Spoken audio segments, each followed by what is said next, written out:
The battle between cheaters and Battlestate Games has been ongoing for as long as I can remember, and it is a vicious battle. Tons of people cheat and tons of people get banned, and it's a constant cycle.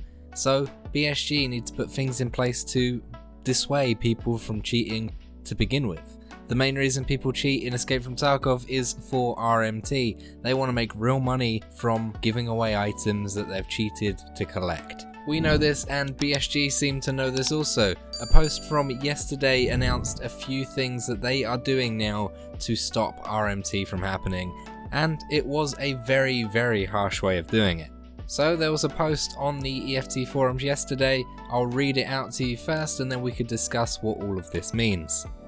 Some of the specific items without the found in raid status will receive a new property. In an attempt to discard these items in a raid, they will be destroyed. In other words, if you take the specific items from the list below to the raid in advance and attempt to give them to other players, then in the process of discarding, they will be destroyed. This change is intended to combat RMT and boosting. When attempting to drop a restricted item, a warning dialog box will appear with the text "Warning, the following items will be permanently lost."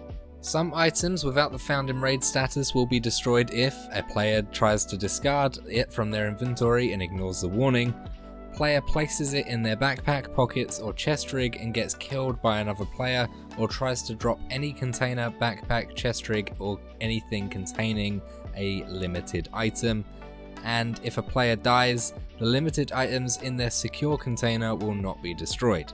This change will be applied to the following items: money, all barter items with some exceptions below, keys and key cards, containers, specific armbands, info items, so that means intel, all that sort of stuff, and specific melee weapons, the Tiger 1 survival machete, the Red Rebel ice pick, the M2 tactical sword, and the Kibber Arms tomahawk.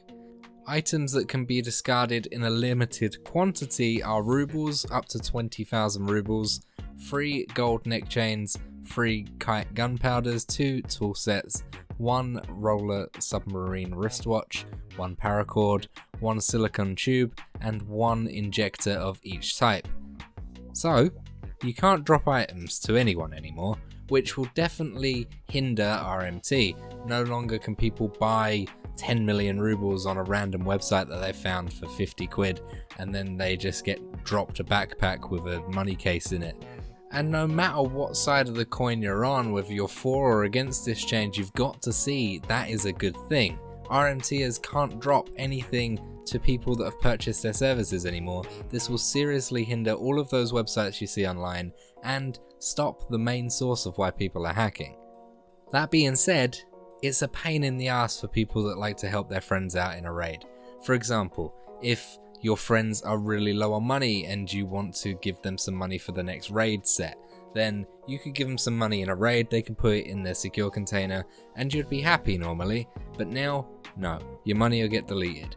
If you decide to take in free morphine injectors in your rig and you die, then people that are looting you, poof, those injectors apart from 1 are gone.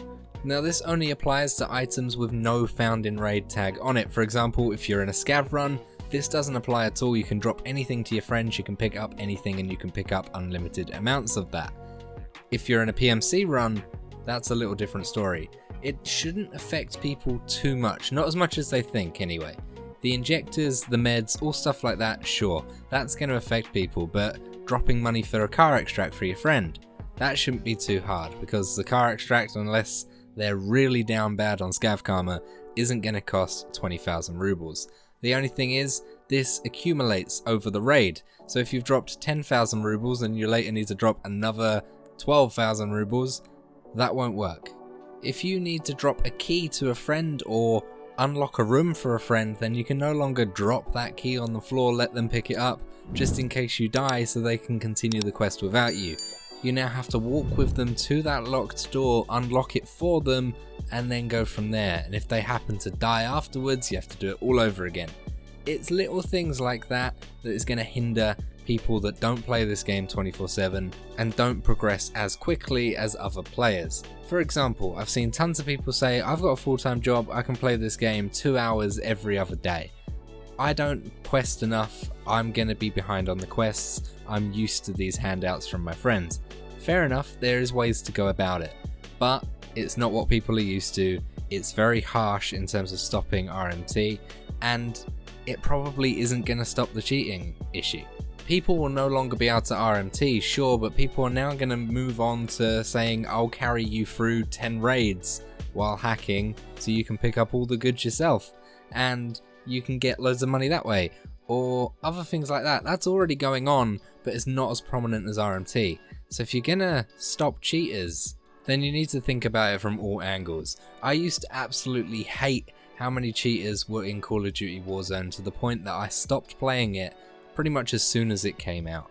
But now, after reading how they've developed their own anti-cheat methods and all stuff like that, being able to stop hackers from dealing damage to other players, being able to stop people from firing, stop people from interacting with doors, if they are detected using hacks in a match, that's another level, and sure, that was developed over years and this is a very quick fix. But something like that, something on that level extreme, needs to be done to actually have an impact overall on the cheating pandemic of Escape from Tarkov. It'll have to be done differently because the way these games are played are different to something like Call of Duty Warzone, but it's still possible to stop cheaters in a bigger way, just with a little bit more development.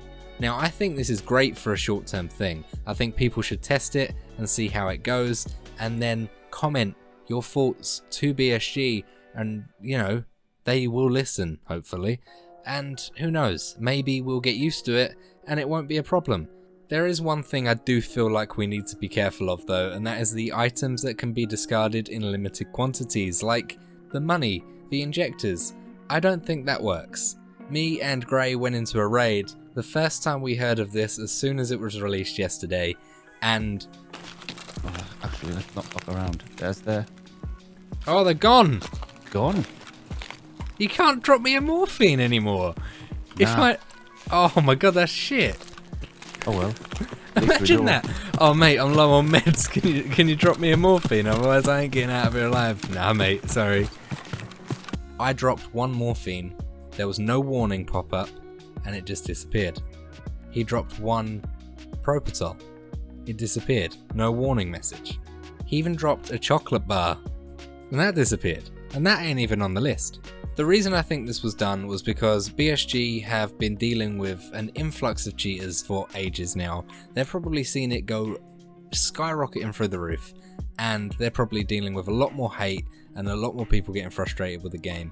So to stop people from getting annoyed with the cheaters, they've put this band-aid over the problem, which isn't going to do a great deal, but it's a quick fix that they could have implemented like that. And to be fair, that's what most game developers would have done. So it's not something that we should blame Battlestate for. I think it's something that Battlestate needs to develop, and it's something we need to give feedback on, because right now it is a little too harsh for the average player. That being said, I want to know your thoughts down below in the comments. This was a bit of a rambly video, but I thought I'd go over everything that I thought of this and what's going on with the whole RMT situation. If you did enjoy this video or found it informative or helpful or just enjoyed it in general, then leave a like and subscribe if you haven't already, because it helps this channel grow, and obviously comment down below for the YouTube algorithm, because that's always good to get this video out there. Thank you so much. I will see you in the next video. Goodbye.